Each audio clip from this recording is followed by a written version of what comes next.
आपल्या सर्वांना माहित आहे, पण भक्त कोणाला म्हणतात हे माहित नसल्यामुळे मी तुम्हाला सांगतो भक्त कोणाला म्हणतात.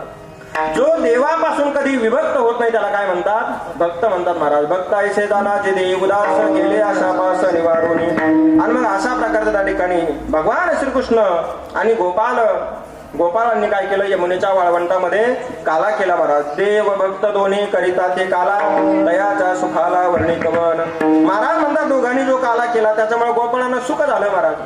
आता मला सांगा, परमार्थामध्ये सुख आहे का दुःख आहे? शिंदे महाराज, सुख आहे ते आपण अनुभवलंय, बरोबर आहे की नाही?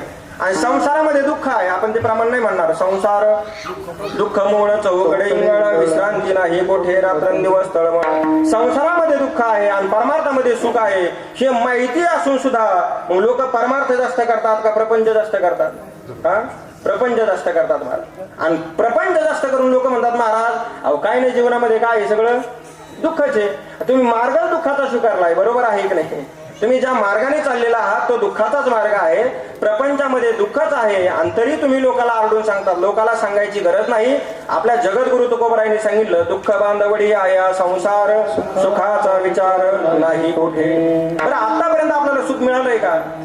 जरी मिळालं असेल तर ते क्षणिक मिळालं महाराज. आपल्याला कायमस्वरूपी अंतपार असणारं सुख आपल्याला अजून मिळालं नाही महाराज. पण आपले जगद्गुरु तुकोबराय म्हणतात मला मात्र सर्व सुख मिळालं. बरोबर आहे की नाही? सर्व सुख ल्यालो सर्व अलंकार आनंदे. म्हणून अंतपार नसणारं सुख जर कुठं असेल तर ते परमार्थामध्ये आहे. म्हणून आम्ही परमार्थ करावा, भगवंताच्या संगतीमध्ये राहावं.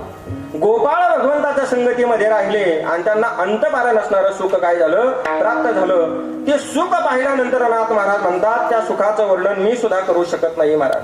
बरं का? आता सुख कुठं आहे? सुख प्रपंचामध्ये नाही, सुख पैशामध्ये कोणीतरी नाही म्हणा, सुख पैशामध्ये सुद्धा नाहीये महाराज. पण पैशामध्ये नाही हे कधी कळतं? अण्णा म्हातारपणामध्ये कळतं. मी अजून काय म्हातारा झालो नाही, पण बऱ्याच म्हाताऱ्याचा अनुभव घेऊन सांगतो. ते म्हणतात महाराज पैशामध्ये काही सुख नाही महाराज. मग नेमकं सुख कशामध्ये आहे? तर आमच्या पांडुरंगाजवळ सुख आहे, संताजवळ सुख आहे.